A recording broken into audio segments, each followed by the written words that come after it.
বিসমিল্লাহির রহমানির রহিম। প্রিয় দেশবাসী, আসসালামু আলাইকুম।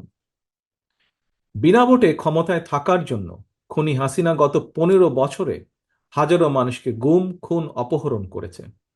হামলা চালিয়ে, মিথ্যে মামলা দিয়ে লক্ষ লক্ষ মানুষকে করেছে ঘরছাড়া। রাজনৈতিক উদ্দেশ্য প্রণোদিত মামলায় হাজার হাজার মানুষকে বছরের পর বছর ধরে কারাগারেই জীবনের সোনালী সময়গুলো কাটাতে বাধ্য করেছে।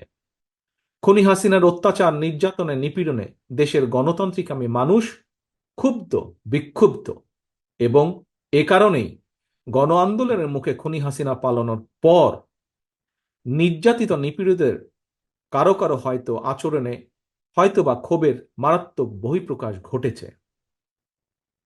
প্রিয় দেশবাসী, গণহত্যাকারী খুনি হাসিনা পদত্যাগ করে পালানোর পর আমি তাৎক্ষণিকভাবে দেওয়া একটি বক্তব্যে সবার কাছে আহ্বান জানিয়ে বলেছিলাম, বিজয়ের কাছে পরাজিতরা নিরাপদ থাকলে বিজয়ের আনন্দ মহিমান্বিত হয়। তবে আমি খবর পেয়েছি দেশের কোনো কোনো জায়গায় কিছু কিছু অনাকাঙ্ক্ষিত ঘটনা ঘটেছে। এ প্রসঙ্গে আমি আবারও আপনাদের কাছে বিনীত আহ্বান রেখে বলতে চাই, ধর্মীয় কিংবা রাজনৈতিক কারণে কোনো ব্যক্তি বা গোষ্ঠীর প্রতি প্রতিশোধ কিংবা প্রতিহিংসা পরায়ণ হবেন না। বিশেষ করে সংখ্যালঘু জনগোষ্ঠী কোনোভাবেই যেন হেনস্থার শিকার না হন, সেটি নিশ্চিত করা আপনার, আমাদের সবার দায়িত্ব। কোনো ধর্মীয় উপাসনালয় ক্ষোভের বহিঃপ্রকাশ ঘটাবেন না। খুনি হাসিনা তার দলীয় এবং ব্যক্তি স্বার্থে রাষ্ট্র এবং সমাজে মানুষে মানুষে ঘৃণা, হিংসা, বিভেদ ছড়িয়েছে। তবে আমার বক্তব্য স্পষ্ট, কাউকে সংখ্যালঘু হিসাবে বিবেচনা করার প্রয়োজন নেই। বাংলাদেশে মুসলমান, হিন্দু, বৌদ্ধ, খ্রিস্টান, বিশ্বাসী কিংবা অবিশ্বাসী কেউ সংখ্যালঘু নন। বরং আমাদের একটি পরিচয়, আমরা সকলে বাংলাদেশী। সুতরাং ব্যক্তি হিসাবে কারো প্রতি কোনো ক্ষোভ থাকলে প্রয়োজনে আইনগত পদক্ষেপ নিন, কিন্তু দয়া করে আপনারা কেউ নিজ হাতে আইন তুলে নেবেন না। অন্যকে নিরাপদ রাখুন, নিজেকেও নিরাপদ রাখুন। নিজের মহত্ব দিয়ে প্রমাণ করুন আপনি আওয়ামী লীগ নন, বরং আপনি একজন মানুষ। প্রিয় দেশবাসী, ভাই বোনেরা, আরেকটি বিষয়ে আমি আপনাদের দৃষ্টি আকর্ষণ করতে চাই।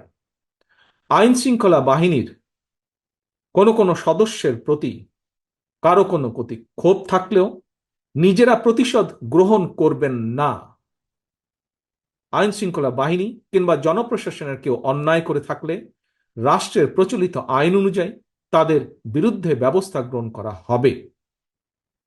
দেশে কোনো সরকারি কিংবা বেসরকারি প্রতিষ্ঠান কিংবা বিদেশের দূতাবাসগুলো নিরাপদ রাখা আপনার, আমাদের সকলের কর্তব্য, সকলের দায়িত্ব।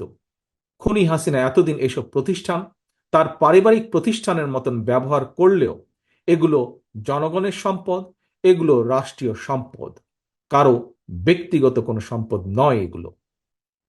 প্রিয় ভাই বোনেরা, প্রিয় দেশবাসী, সবশেষে আমি আবারও আপনাদের কাছে বলবো, কোনো অপশক্তি যাতে ছাত্র জনতার সফল বিপ্লবকে লক্ষ্যচ্যুত করার সুযোগ নিতে না পারে, এই জন্য আমাদের গণতান্ত্রিক প্রত্যেকটি মানুষকে অত্যন্ত সতর্ক এবং সজাগ থাকতে হবে। এটি এই মুহূর্তে বিএনপি সহ বাংলাদেশের পক্ষের প্রতিটি রাজনৈতিক দলের নেতা, কর্মী, সমর্থক, শুভাকাঙ্ক্ষীদের প্রতি আমার বিশেষ আহ্বান। আল্লাহ হাফেজ। বাংলাদেশ জিন্দাবাদ। বাংলাদেশ জাতীয়তাবাদী দল জিন্দাবাদ।